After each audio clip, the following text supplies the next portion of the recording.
Welcome to Carefree and Conscious, paranormal and profound authors with stunning true stories. If you like this type of content, be sure to subscribe. I'm your host, Susanne Wilson, the Carefree Medium and Intuition Educator. Today on Carefree and Conscious, Reporter for the Other Side with Tina Powers. Tina is a former news anchor and reporter who now works as an intuitive medium. You're going to hear about some mind-blowing signs that some of her clients have received, as well as a very personal story of her experience with her and her mother being caught up in the fires in Maui, Hawaii, and the resulting spiritual learning. Tina is also an accomplished oil painter who shows and sells her pieces. She has written 2 books, the first a children's book called The Land of Imagination, and Reporting for the Other Side is her book that is now in its 2nd edition. She is simply the reporter for the other side, and now Carefree and Conscious with Tina Powers. Tina Powers, welcome to Carefree and Conscious. So excited to be here today with you. So happy. We have stories to share. Yes, we You do. get 2 mediums together and they've known each other for many years. There will be stories, so everybody's going to want to stay with us. But the big breaking news for me, at least, is I've just heard that Reporting for the Other Side has a 2nd edition. And I love the 1st edition of your book. Tell us what kinds of things have gone on that had you inspired to create a 2nd edition for us? Well, you know what? I look back at the cover, I have to tell you, of Reporting for the Other Side in the 1st edition. And a lot of times, if you're working with a publisher and that's the agreement, they choose different things. I wanted something that felt more healing, something that when people held, that they felt a different frequency. And so I painted the cover and we turned it in. And so I was really excited about being able to do that. Also, many things have happened since that was first written in 2008. And as we keep evolving, right? We're hoping we're not devolving, but evolving, all of us. And there's always things we're learning. I was mentioning that, I'd been in the Maui fires with my mother. And you know what? I wanted to add that to the book. Just because you know what I learned in that moment when there is complete chaos and our hotel had been turned into a command center, that all that really mattered in that moment was kindness, connection, and just being present. And it was such a lesson for me because all you were looking for was somebody that was connecting with you. And, we look back and sometimes what life's a great mystery. Some things we get to know. Some things I was like, hey, guys, why didn't you help me not go to Maui? But apparently, I do believe that we're supposed to be wherever we are. And there are many destiny points in learning. So the book has a whole chapter on that and the different people and the angels that stood in and the angels that showed up everywhere, even to the point when my mother and I were sleeping, and she's in her 80s, we're sleeping in the airport, and this really nice woman who was working cocktails in one of the restaurants was like, "This isn't happening. I'm taking you to my home."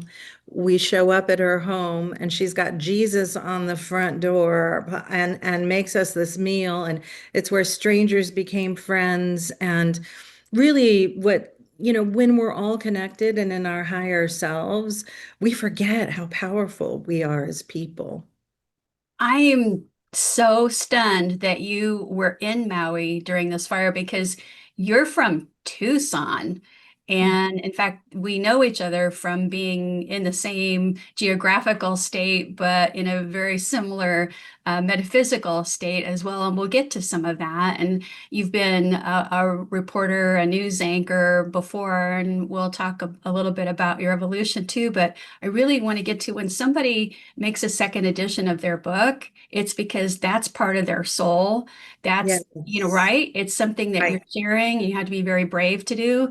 And and you felt these transformative things that had happened in your life that you wanted to share. So I have to get at that first. Were you on vacation? And tell us what kinds of things that you saw and felt that maybe other people wouldn't be attuned to. Yes, I went for vacation, of course, because we're in Arizona. I love the ocean so much. So sometimes I'm like, well, how did I end up here, for so long? I even moved away for a while. I was in Chicago and outside Indianapolis area, but somehow Arizona, as you said, it's very metaphysical and it's a great gathering point for a lot of metaphysicians, healers, and artists. And so the ocean calls me. I think at some point I probably will live by an ocean. However, I figured I'm going to take mom, who my mother loves, loves, loves the water, to Maui. It's one of our favorite places. We hadn't been there in a few years. And so they put us in this nice room. I work with Miraval. It's called Miraval, Arizona. The gentleman who built it is a good friend. And this is from long ago and a bunch of serendipitous moments, even when I was a news anchor, to a point where I was at a telethon for the Children's Miracle Network and I get handed his name. So it was certainly a destiny point for me. Now, we were at the Hyatt Regency, which Hyatt owns Miraval now. And so we got a really special room because I wanted one for mom. We had one day where we got to look out at the water, just appreciate everything, and of course, just soak it all in. And then at about 4 a.m., my phone started to go off with emergency messages. And you know how that does that when maybe a child is lost or there's a storm or a dust storm, which particularly happens here in the desert. And so I called down at the desk because it said that on the other, well, I didn't know where it was, that there was a fire on the other side of the island, I found out, but they hadn't been notified. So they said, "Are you sure you're not just picking up odd things on your phone and that it's really?" I said, "Well, I've had it once I actually had it two times." I said, "So there's something is happening."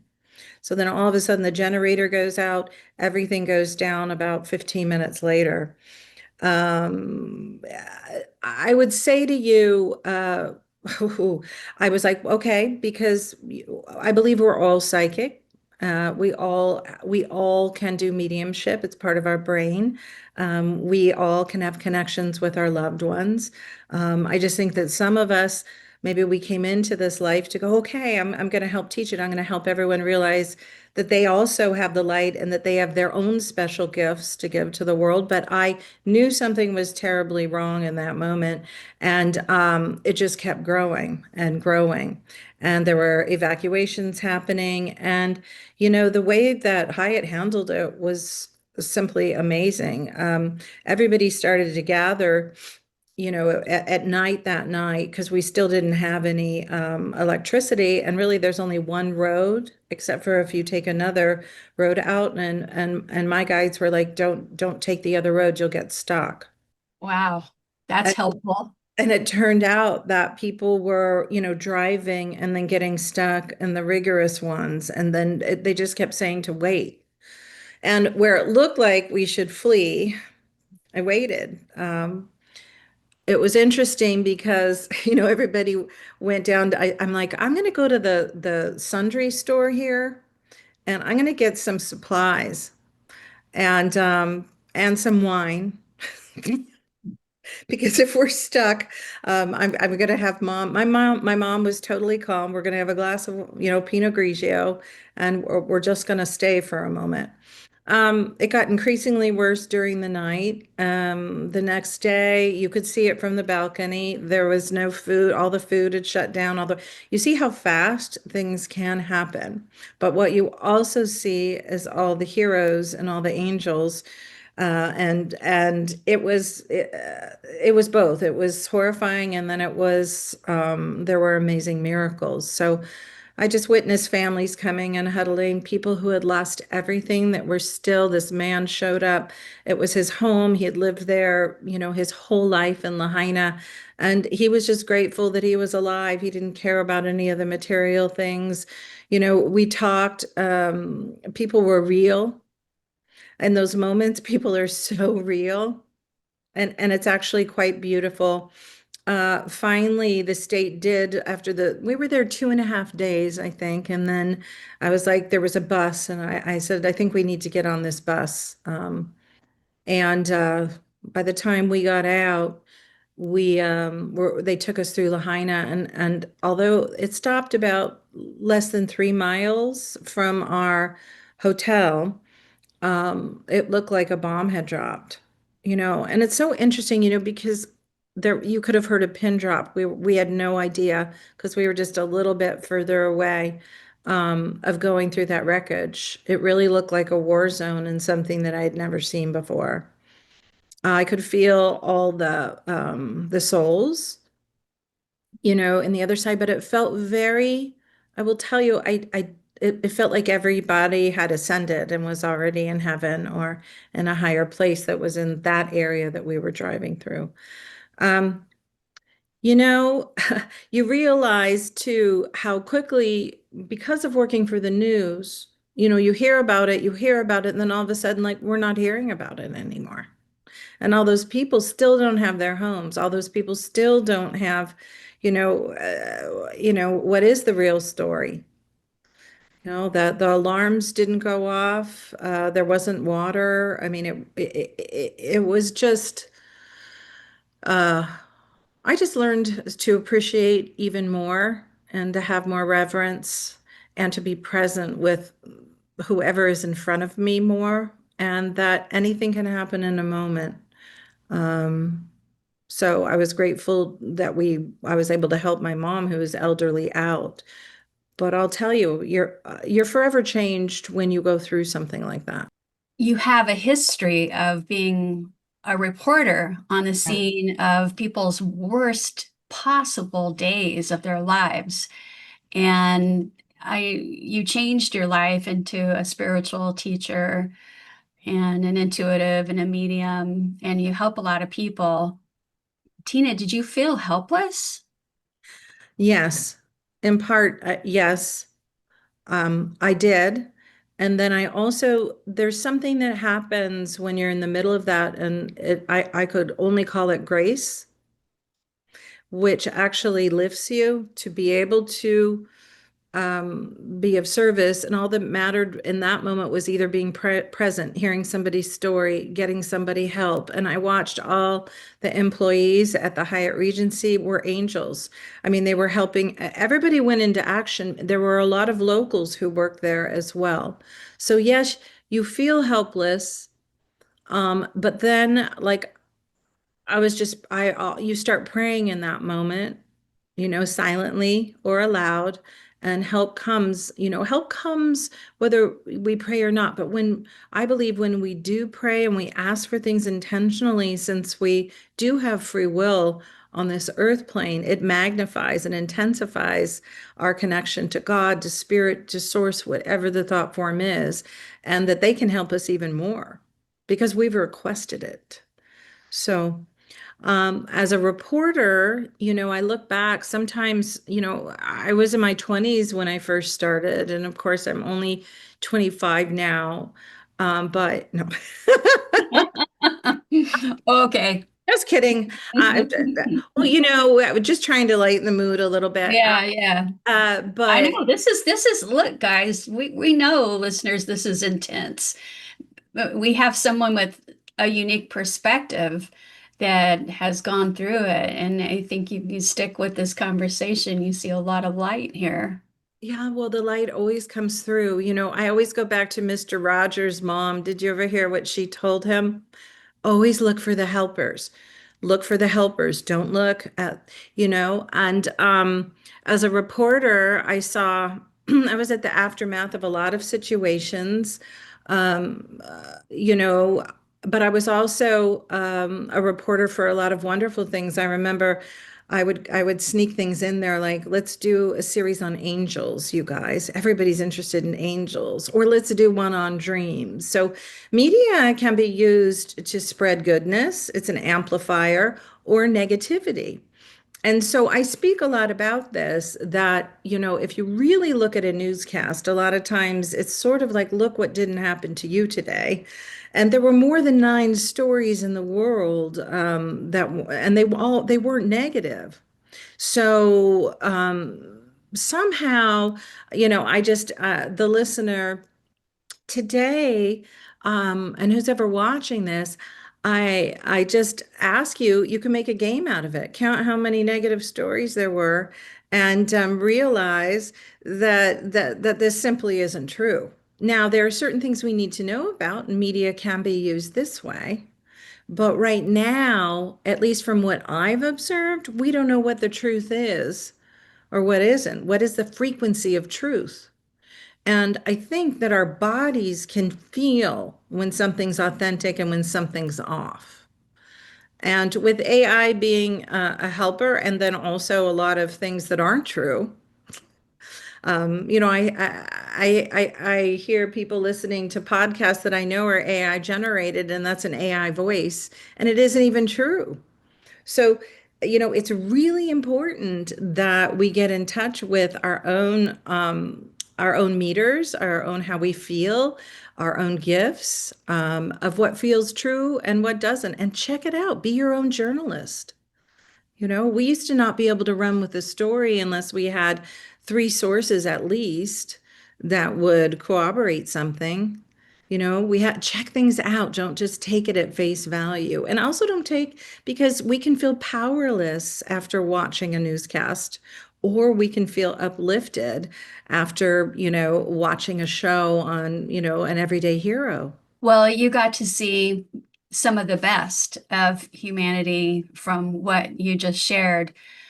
And you mentioned something about you can feel truth or what's real versus what's AI or what's false in the body. What are some of the ways you recommend people feel that?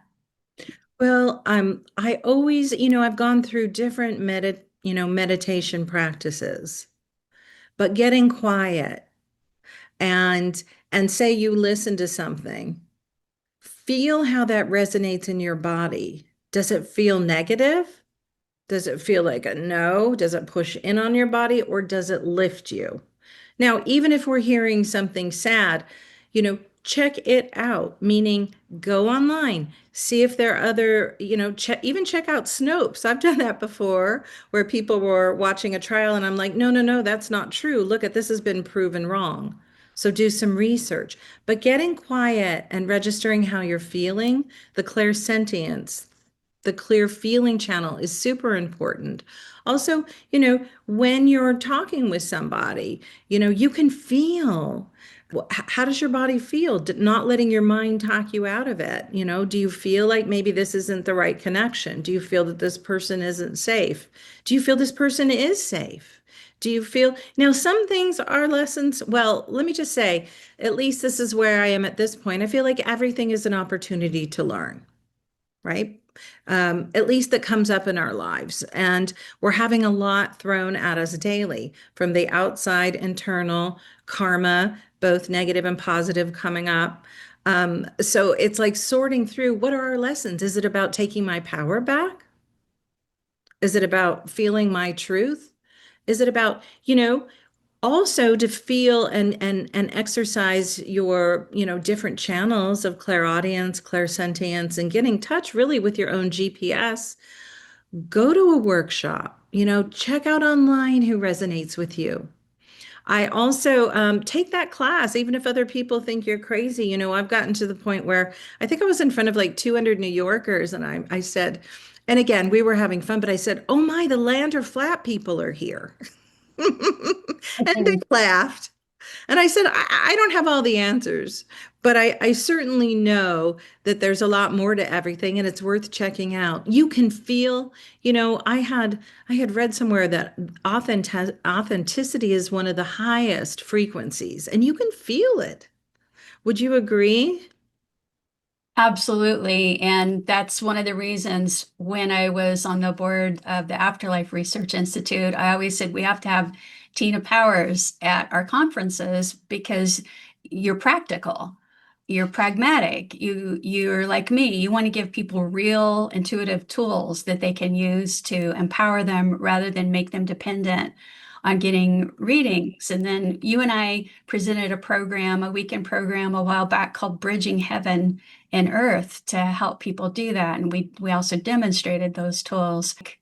I don't know about your inbox, but mine is full of panic from Yes. people. I mean, it's August 2025, and I have people asking, did I really choose to be on Earth here now for this? And Yes. variations on that theme of what am I supposed to be doing? And I think we agree it's about raising our frequency, starting with ourselves. What are you hearing from people? Oh, you know what? The same things. I have to even with myself, sometimes our patterns in our lives might come up from past lives, present life. Situations become almost feeling unbearable because we have to deal with it. And I'll never forget one of my dearest friends and a teacher, Wyatt Webb, used to look at people and go, "Has it gotten painful enough to change?" He was a cowboy because sometimes we don't change unless it's like, oh, wow, I'm faced with this. I get the same sort of questions of certainly I didn't sign up for this and this can't be. And I'm like, well, I know I did, but I can't remember or we wouldn't be here. You did too. There's a special place for you. I've always said, the way that it's set up, that there's no competition for your divine mission. And if we want to say we're all special, we're all lights, we're all souls, it depends on maybe we incarnated into just what we needed to incarnate in, not the families that we chose, the lessons that we learn. And then when we finally learn to go inward with our own connection and spirit, then what's happening on the outside, yes, we need to be aware of it, but it doesn't take us down. Our value isn't about what somebody's saying to us or that a marriage is breaking up or that this isn't the right person. What did I hear? Rejection is protection. But from the people, yes, certainly they didn't sign up for it. And and people are scared because hearing all sorts of things about, well, is it the end of times? It's been the end of times since the beginning of the times that I can remember. You know, I can't say for certain what's going to happen, because I think it's a flow, right? But I think the more of us who wake up and are in our own light and empowerment, there's so much power there. It used to be power over, and we're facing a lot of that in a paradigm of a power over, whether it be in government, whether it be in a corporation. What's trying to happen is a new evolution, power with. We all need leaders. We want, certain people will lead, but it is power with. It's a fact that humanity has this element within it that from the beginning of our time here on Earth, there are people who want to consolidate power, they want to consolidate money, they want control, and they want all of it. And what we have to remember is that's not all of humanity. That is It, not all of humanity. There's way more of us that want to love and help our brother and our sister. There's way more of us. We far outnumber the power hungry. And I call them the 1% of the 1% that have to have everything. This is not new. And I oh, don't no. feel like the circumstances we are in, especially in the United States, they're not done to us, they're not done for us. We co-created what's happening in our environment now, but we can choose to learn from it and grow from it, change from it, and take care of each other along the way. But you can't do that unless you're taking care of yourself first, keeping your own frequency high. I mean, if you go and hide and just doom scroll all day, you're not doing Oh, anything here. you'll lose your power. You'll lose and I mean, it doesn't, we're always connected. It's whether our attention is on it or not. All we have to do is turn to turn to source. It's always there. So it's where our attention is. And again, we do need to know about certain things on the planet, sure. But there are a lot more people who are going to work every day, who are trying to do the best that they can. And like you're saying, we're being called to wake up. Even the great spiritual teacher said, "You're the light of the world," trying to empower others, not themselves. Yeah, that's good stuff. Well, was there one precipitating event that made you decide to not be in the news anymore and to do your spiritual work, or was it a culmination?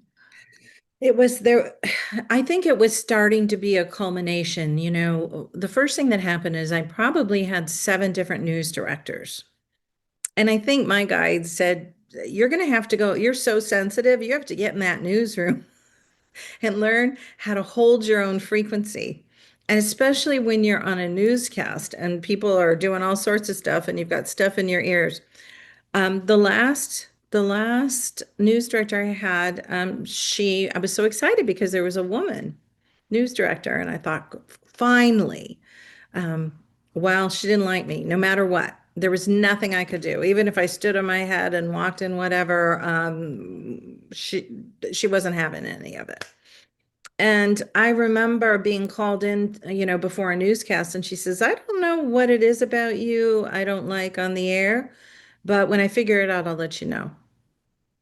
So I came to know later this was really a personal thing that she had, because if six other news directors thought it was all right, here was the one, right? And so I thought, God, I remember thinking I was probably 20, 29 then, and I was like, how mean. And it was mean and it was toxic. However, I still got out there and I still did the best that I could. So I was working against really an energy that wasn't having it with me. And we do meet people that don't like us. I remember complaining one time, and my good friend, Dr. Richard Crowley, he said, "Somebody doesn't like you? Oh my gosh." He goes, "Let's count how many people don't like you." And I'm like, "I called you for help, not this." He says, "I'm helping you." He goes, and so I named about five people that I knew of, including a family member. And then he goes, "Congratulations, you just stopped pleasing everybody." He said, so I was like, oh, okay, all right. I think I can take this lesson. I get it. Because if we're working really hard to have everybody like us and be a pleaser, we're not being effective in our own soul. It's just when we're authentic, some people are going to like it and some people aren't. Just like with mediumship, some of the people like it, some don't. Even if there's scientific evidence, unless like they have an apparition, they're just not. But that's okay. I'm not their messenger. Probably the other breaking point for me, and this is what really did it, was that, and I talk about this, there was a little boy, he was 13 years old, and he had been, and again, sometimes I tell people, put a column of light around you. You can almost, and I probably should have started that with the whole Maui conversation, but you can put yourself in a column of light when you're hearing things that, are difficult, and you can just imagine it. The imagination is everything. Everything's a thought first, right? If we're co-creating. So, let's put ourselves in just a column of light where it goes up to the heavens, through our body, around our body, and down. Um, I had been called to that scene, and so the photographer of the 13-year-old boy, he was walking home from school, and some gang members shot him and killed him. And we were there before anybody else because, see, as a reporter, and I also worked as an assignments editor early on, you listen to police scanners. I think it's what helped me hear the other world, even because I constantly had that going while I was navigating. And so as we were out there before the parents were there, I witnessed his father coming on the scene, and just that raw emotion that unbearable. You and I work with helping parents heal, families and parents who've lost children. And I really think that this was part of my purpose, and I'm sure yours too. I think we are multidimensional and have many things that we wanted to do in a lifetime. But this little boy woke me up. And I was embarrassed that we were filming it. I was embarrassed that I was going to go on the air with that emotional footage. And so I ended up speaking with the father, and he, he opened up, and he begged me not to follow him around, but he also invited me into his home. So I can still remember sitting in that living room, and I didn't even know what a medium was then. I was always interested in mystical. I mean, I loved, I grew up Catholic. I always loved the saints because they seemed like ordinary people who had these really cool things happen to them, and so I thought, oh, there's some good things, but I always wondered why there weren't women priests, and so I would hide under the bed. But anyways, that's another story. But in sitting with the family for the whole night, and I think that that's where I got, I changed. And I think I wasn't a certified grief counselor, but as I look back, that's what I was doing. Um, I think it was just innate. And he asked me not to follow him. So when I went back to the studio, they said, we're sending you on a candlelight vigil. They're holding all of this for the family. And I said, I'm not going. And of course, they looked at me like I'd, grown three heads. And I just said, there comes a time in our lives when our word and what we believe in and our integrity, our actions and our words matching, that it doesn't matter what anyone else is doing. And you just know that you have to follow that. And so I knew that that at that moment, I was like, I have to get out of here. So I worked really hard and I got a job. I got out and I went on a radio show. And so that was, but I was always in communication, and I'm still always learning because I believe we learn all life long, right? No experience is ever wasted, that's for Mm. sure. And I was thinking about the first time that we met, a mutual friend took us to lunch in Tucson. I had driven down from Carefree with her, and that's Elizabeth Boisson, their president of Helping Parents Heal. About 10 years ago, of maybe even a little bit more, you and I were at a restaurant with Elizabeth out on a patio. And when we started to discuss the children in spirit, some really interesting phenomena happened. I wonder if you remember that. How could I forget? You're the only one that's ever happened with. Yes, as we were eating, all the car alarms started to go off, and then like how many? A couple of them went off at the same time, Yeah. and Elizabeth's really is such a connector, right? Because that's how I mean. Oh wow, that was amazing. Yeah, and it happened. There was nobody walking around that parking lot. Our No, tables spaced out, we could see. It's not like we're in Europe where it's walkable. I mean, there's always a right. parking lot at every restaurant. And a couple people jumped up and with their car keys and turned the car alarms off, came back, sat down. It happened again. Another car joined in. And so we all looked at each other and we just started laughing. And I think we felt that joy in that moment of those kids in spirit going, yeah, we know you're together. We know you're talking about us. We are here too. And that's always the message is I'm right here. I'm still here. Right. I didn't leave. I'm still part Right. of your life. And it's a beautiful message. When we talk about saying to people, work on your frequency, raise your vibration, how do you like to explain what we're telling them to do, what that means? Well, for me, it means, when you listen to your favorite song and all of a sudden, music is on the fifth dimension, okay? And that's a higher frequency, right? And so when we turn on music, when we listen to our favorite song, and I don't know songs, um, you automatically go up to that without even trying because everything else melts away because you're at a higher frequency. So getting used to what that feels like and registering that the next time you turn on your favorite song. Because when we're all connected, then there's this loving energy, right? The third dimension is very dualistic, right? On Earth, it is. It's North Pole, South Pole. It's love, it's fear. It's we have choices, correct? So the reading the books that are going to, having the talks, seeking out, Julia Cameron calls them believing mirrors. Instead of pulling people towards you who are going to negate your your existence or your dreams or what you want to do, that automatically raises your frequency. And we hear where two or more are gathered, talking about something, automatically the frequency goes up. So it's not that hard. What do you say to someone when they tell you, I'm stuck? I've given up. I'm stuck. I need a sign. I need something soon. I need a miracle.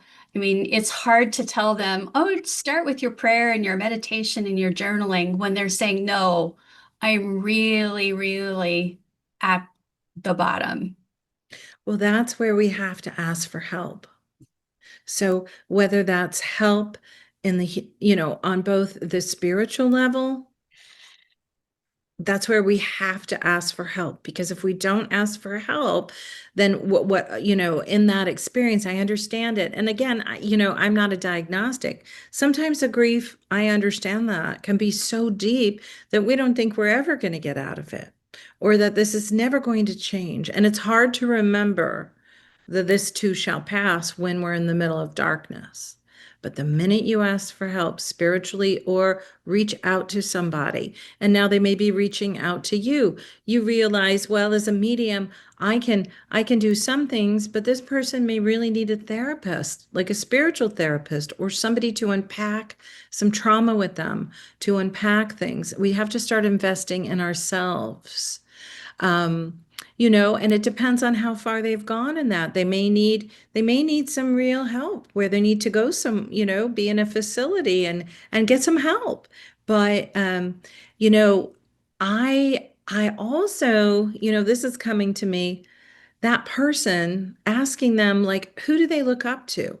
Who do they think in the human form has, like, who could they reach out to that person? Could they read a book of that person? Could they, there's always help when we ask. Yes, yes, yes, yes. And we're always worthy of help. Yes. Always worthy to ask. This seems to be one thing that a lot of folks need to work on. We always look at what action am I supposed to take to help somebody else? How can I be useful? How can I be of service? And that's great. Be of service. But if you're that down right now, you have to let someone know. We can't do life all alone. Right. Right.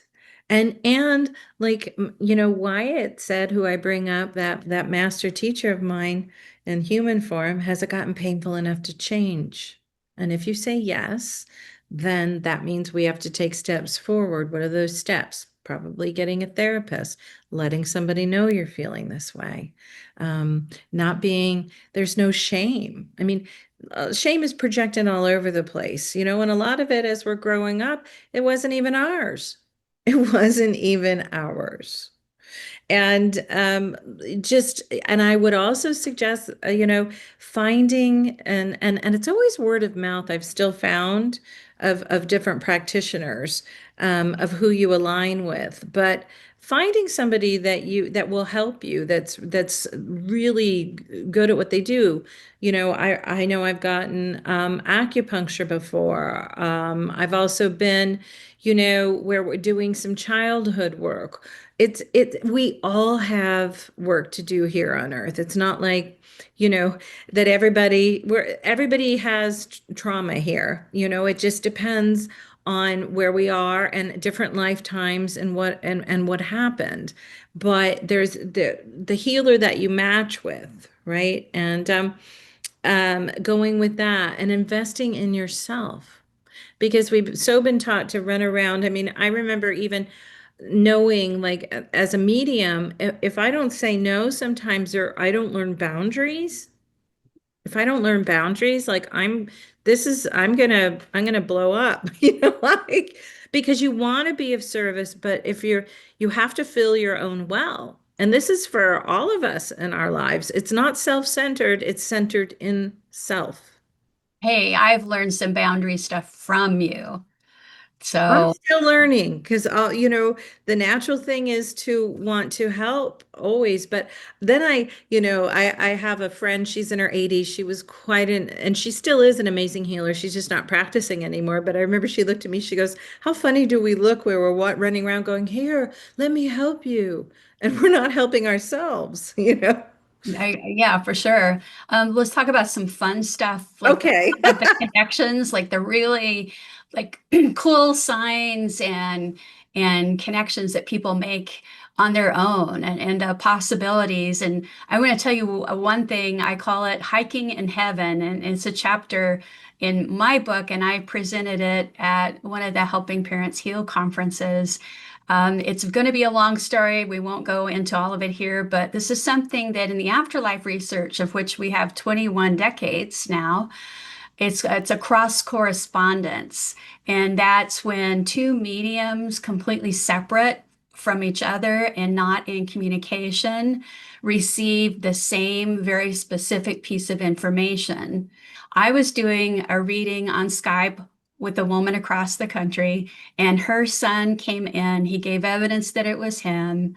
And so we knew. And he showed up with the son of Elizabeth Boisson. And I said, "Could your son have met my friend Elizabeth's son? Do you know this family?" And she said, "No." I have And I said, goosebumps. "Well, he says they're together, they have met, and they are hiking in heaven."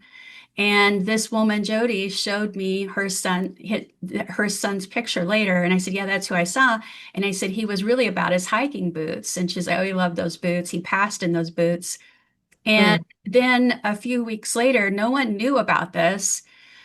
Elizabeth goes for a reading with you, and you saw a boy there, and you mentioned some evidence that led us to think about his Mustang, his vehicle, the Mustang. You received the horse, and you said, "Well, somehow these boys know each other, and they say they're, wait for it, hiking in heaven." I was floored because these two boys met that way, but they made the arrangement to get the message through. And there's so many other little parts to this that are amazing. But these things happen without mediums too. Yes. I remember one day a father came to see me who had lost his son. And and he was very skeptical. Hey, there's a reason to be healthily skeptical when you're seeing a medium and that, but it doesn't mean you're not open. So he was nice, and I kept seeing all these hawks. And I remember, his son came through and said, I'm going to be sending you hawks. And in Native American, they're of course the spiritual messengers. The hawks are amazing. And hold on, I'm going to get a drink of water here. Okay, I'm just gonna wave for an edit so we see Yeah, it. thank you for that. I Okay. forgot to put it in a glass. Okay. And so what happened here was that he's like, "Oh, great. Okay, so I think I believe it's my son, but I don't know about this hawk thing."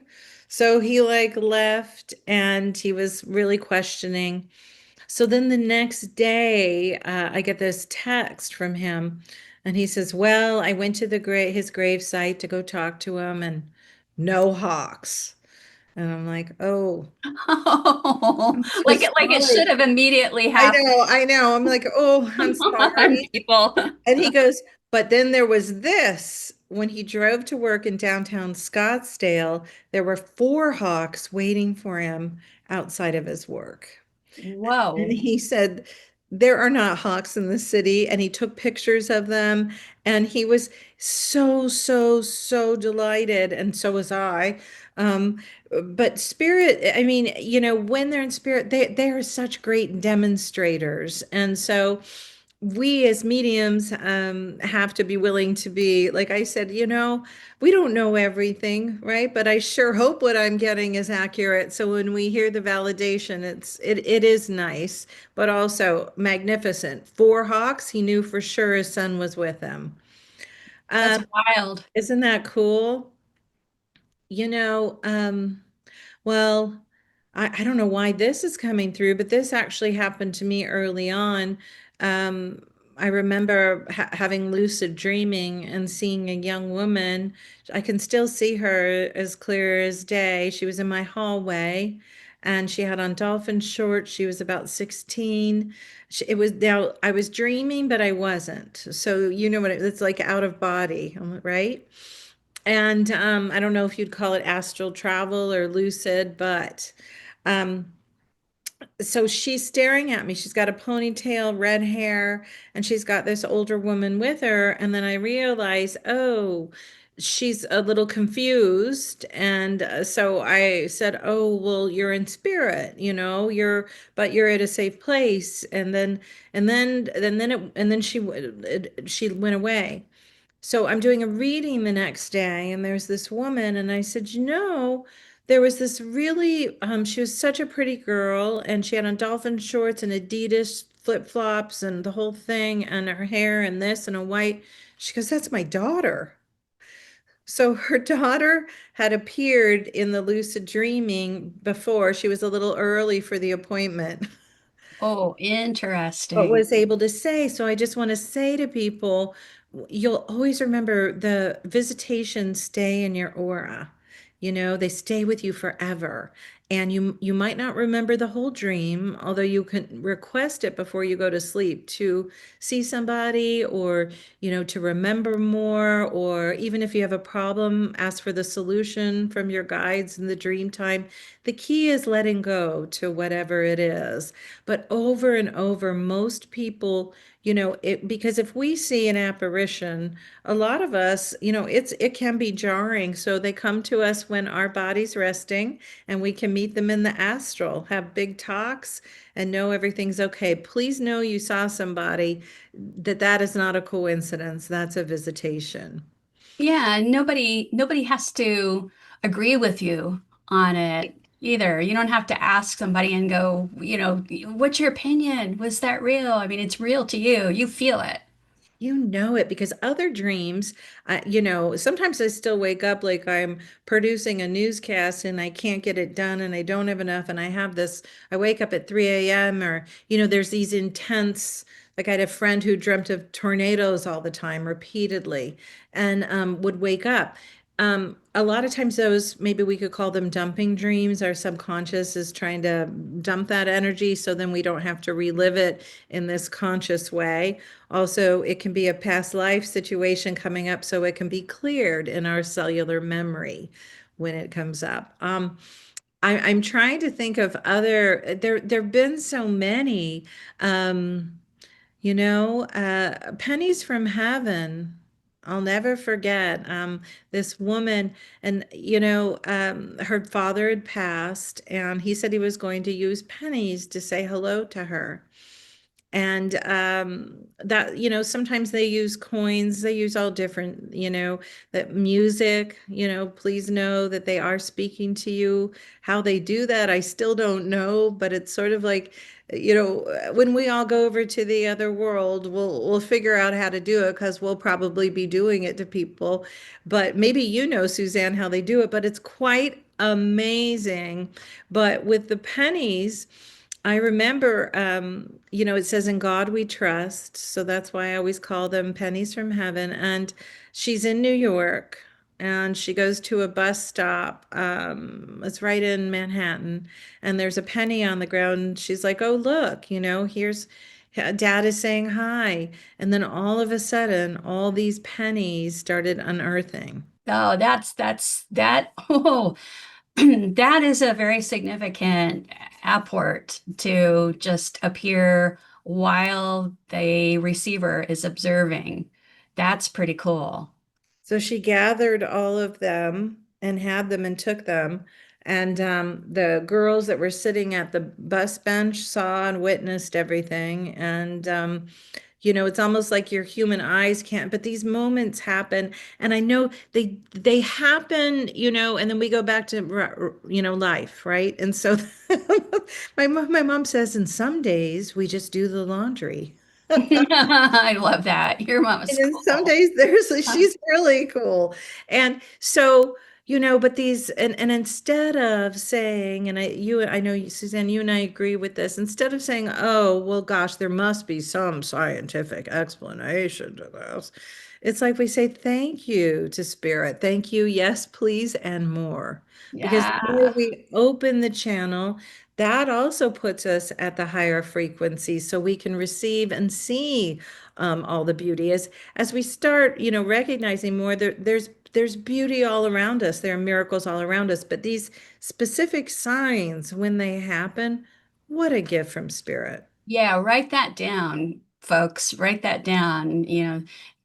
Basically, thank you. That was amazing. Can you do it again sometime real soon? Whatever wording you want, Right. but your frequency just shoots up. So I have one more big question for you, but before Sure. that, how do people work with you and reach you? Oh, well, you know what? It's just, it sounds so funny. TinaPowers.com. So they can always send an email there and let me know what's going on. I have Mary at TinaPowers.com. Mary's helped me. And I know you know this, Suzanne, having the right person and having somebody help you with everything and the work we do, it's such a blessing. And of course, she has her own gifts and talents, but Mary is wonderful. So you can reach me either that both ways easily. Well, here's my big question. Tina Powers, how do you want to be remembered? Mm.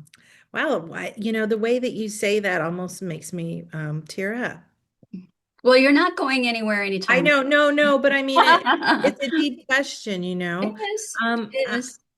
I would like to be remembered as somebody who helped, well, who helped others with their connections to the spiritual world, who was a bridge, but who also had fun and put joy in that. Because I always say we put the fun back in funeral. That the higher frequencies are joy, their love, and I would like to be remembered as somebody, who really helped others. And is quite joyful and has a great laugh. Yeah, definitely. And for them to be their authentic self, to unlock Yeah. their own gifts, because it's not that everyone else is special and you're not worthy. You are worthy. You came in with your own mission, with your own gifts, with your own talents, and not to be afraid. It doesn't matter. I used to think I wanted to be in acting, and I did do it for a little while, and I do love it. I love the emotion of that. And I remember my aunt came through from the other side, and she used to go to all my plays when she was alive. And I said, "Did you see my last play?" And I remember she said, "It's not your greatest gift." And I was like, oh goodness. So the ego or our own will might think that, that we're going a certain direction. Be open. Be open because I am so happy with what I get to do.